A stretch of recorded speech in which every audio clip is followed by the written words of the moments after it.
मोहरा steno classes की ओर से आपकी डिक्टेशन कुछ ही पलों में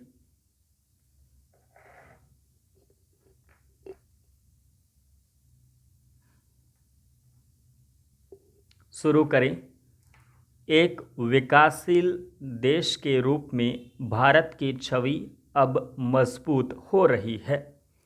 अपनी शिक्षा व्यवस्था को सुदृढ़ और बेहतर मानव संसाधन तैयार कर इसे और मजबूत किया जा सकता है। हमारे यहाँ शिक्षा व्यवस्था के विविध रूप दिखाई देते हैं। तकनीकी शिक्षा के लिए उत्कृष्ट भारतीय प्रौद्योगिकी संस्थान हैं, तो यहीं ये आरोप भी लगते हैं कि 94% इंजीनियर अपने कार्य में दक्ष नहीं होते और शीर्ष 10 कंपनियां केवल बचे हुए 6% इंजीनियरों को अपने यहाँ नौकरी पर रखने में प्राथमिकता देती है। तकनीकी प्रबंधन शोध कार्यों के लिए हमारे ही देश में उत्कृष्ट संस्थान भी हैं।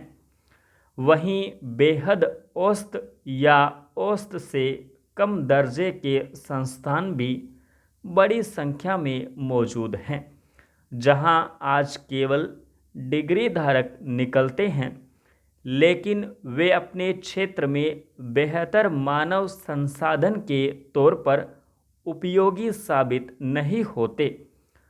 संसाधनों के अभाव में हमारे बहुत से संस्थान अपेक्षाकृत पिछड़े हुए हैं, जहां आज भी बहुत परंपरागत तरीके से शिक्षण कार्य हो रहा है। नए विषयों से विद्यार्थी को अधिक से अधिक परिचय प्राप्त कराना इन संस्थानों की जिम्मेदारी होनी चाहिए, मगर ऐसा हो नहीं पा रहा है। भारत के अधिकतर ग्रामीण और दूर दराज के क्षेत्रों में तमाम ऐसी समस्याएं मौजूद हैं। सूचना क्रांति के इस दौर में तकनीकी रूप से सक्षम राष्ट्र लगातार उन्नति कर रहे हैं। हमें भी तकनीकी की सहायता से अपने उत्कृष्ट संस्थानों को उसी क्षेत्र के अन्य संस्थानों से जोड़कर उनकी गुणवत्ता में वृद्धि करने की योजना पर विचार करना चाहिए। भारत की अधिकांश आबादी ग्रामीण है और प्राथमिक शिक्षा के लिए ग्रामीण जनसंख्या अधिकतर गांवों की प्राथमिक पाठशालाओं पर निर्भर है। ASER की रिपोर्ट के मुताबिक प्राथमिक स्तर के ग्रामीण विद्यालयों की दशा चिंताजनक है। इस रिपोर्ट के अनुसार सामान्य विद्यार्थी अपने से निचली कक्षा के बेहद सामान्य पाठ को धारा प्रवाह पढ़ पाने में जोड़ घटाने के बेहद मामूली सवालों को हल कर पाने में अक्षम हैं।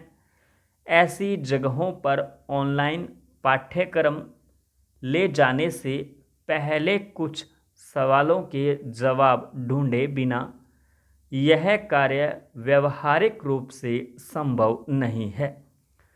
छोटे बच्चों के लिए ऐसे पाठ्यक्रम किसी की मदद लिए बिना पढ़ना संभव नहीं है, क्योंकि वे इलेक्ट्रॉनिक उपकरणों को स्वयं संचालित कर पाने में अक्षम होंगे। ऐसे में जिन परिवारों में कोई व्यक्ति इन सबसे जुड़ा नहीं है, उसके लिए यह व्यवस्था बहुत लाभकारी नहीं होने वाली है। माध्यमिक स्तर की स्थिति भी ऐसी ही है। गांवों के कुछ बच्चे सटे हुए शहरों या कस्बों तक अपनी पहुंच बना पाते हैं। ऐसे में अगर आज हम ऑनलाइन शिक्षा की बात करते हैं तो सोचना होगा कि हम इनमें से कितने प्रतिशत ग्रामीण बच्चों तक अपनी पहुंच बना पाने में सक्षम हो पाएंगे? अभी केंद्रीय मानव संसाधन विकास मंत्री ने 6ठी से 8वीं तक के बच्चों के लिए ई पाठशाला की शुरुआत की, जहां बच्चों को हिंदी, अंग्रेजी, उर्दू और संस्कृत से संबंधित वैकल्पिक शिक्षा ई लिंक के जरिए उपलब्ध कराई जाएगी। इस ई पोर्टल का स्वागत होना चाहिए, लेकिन सोचने वाली बात यह है कि इसकी सहायता से हम कितने लोगों तक पहुंच पाने में सफल होंगे। अगर अधिकांश ग्रामीण विद्यार्थियों तक अपनी पहुंच न बना पाए तो फिर इसको बहुत ज़्यादा सफल नहीं कहा जा सकेगा।